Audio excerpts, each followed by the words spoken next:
नमस्कार, आप देख रहे हैं रिपब्लिक भारत का डिजिटल प्लेटफॉर्म। मैं हूं आपके साथ शिखा शर्मा। आज हम बात करेंगे कि आखिर क्यों पाकिस्तान, तुर्की, सऊदी और कतर जैसे 57 मुस्लिम देशों से भी नहीं डरता इजराइल। दरअसल कतर में इजरायली हमले के बाद मुस्लिम देशों की इमरजेंसी समिट होने जा रही है।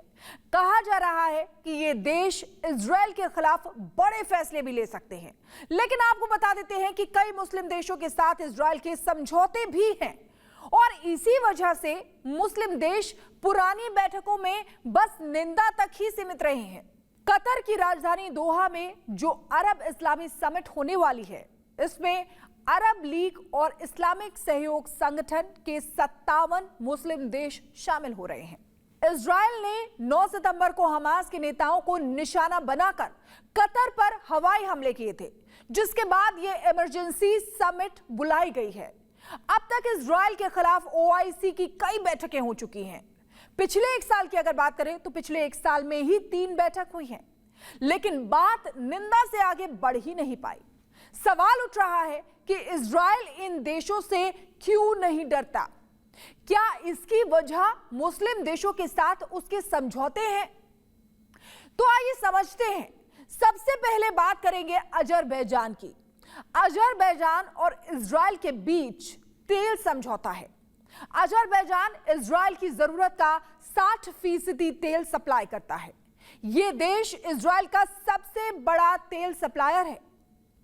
मार्च 2025 में दोनों देशों ने एक गैस एक्सप्लोरेशन एग्रीमेंट पर दस्तखत किए थे, जिसके तहत अजरबैजान की राष्ट्रीय तेल कंपनी SOCAR को इजरायली क्षेत्रों में गैस ढूंढने का लाइसेंस मिला।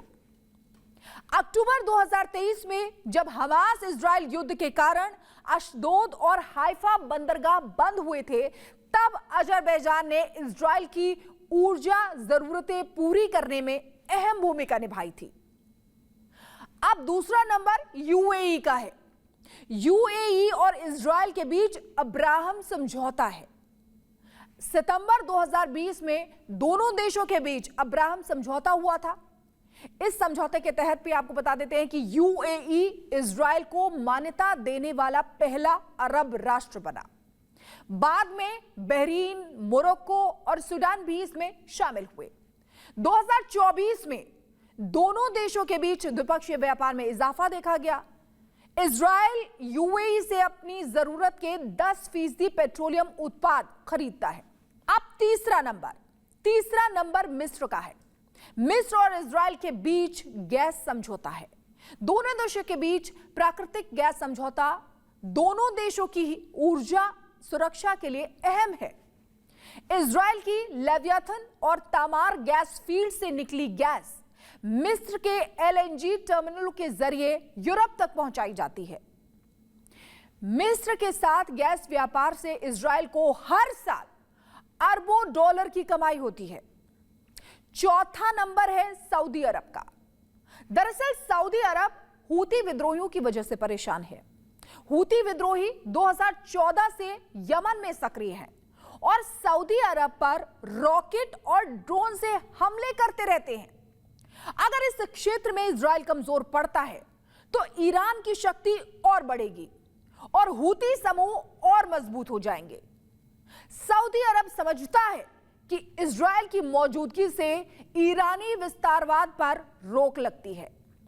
इजराइल के न होने से सऊदी की मुश्किलें बढ़ सकती हैं। पांचवा नंबर है तुर्की का। मई 2024 में गाजा युद्ध के कारण तुर्की ने इजराइल के साथ व्यापारिक संबंध तोड़ दिए, लेकिन तुर्की का दूतावास अभी भी टेल अवीव में सक्रिय है। दोनों देशों के बीच पर्दे के पीछे से व्यापार जारी है। कैसे, बताते हैं। नेटो सदस्य के रूप में तुर्की के इजराइल के साथ दशकों पुराने रक्षा संबंध हैं। तुर्की की कंपनियां तीसरे देशों जैसे जॉर्जिया और आर्मेनिया के माध्यम से इजराइल के साथ व्यापार कर रहे हैं। 2024 में यह व्यापार 1.2 बिलियन डॉलर तक पहुंचा है। तुर्की में 26,000 की यहूदी आबादी भी है। एर्दोगन सरकार सार्वजनिक रूप से फिलिस्तीन के समर्थन में बयान देती है, लेकिन व्यावसायिक हितों की वजह से इजराइल से संबंध बनाए हुए है। इसके बाद एक और सबसे इंपॉर्टेंट पॉइंट है जो आपको बताने जा रहे हैं, पाकिस्तान और अमेरिकी दबाव का। पाकिस्तान और इजराइल के बीच संबंध स्थापना में अमेरिका की भूमिका जटिल है।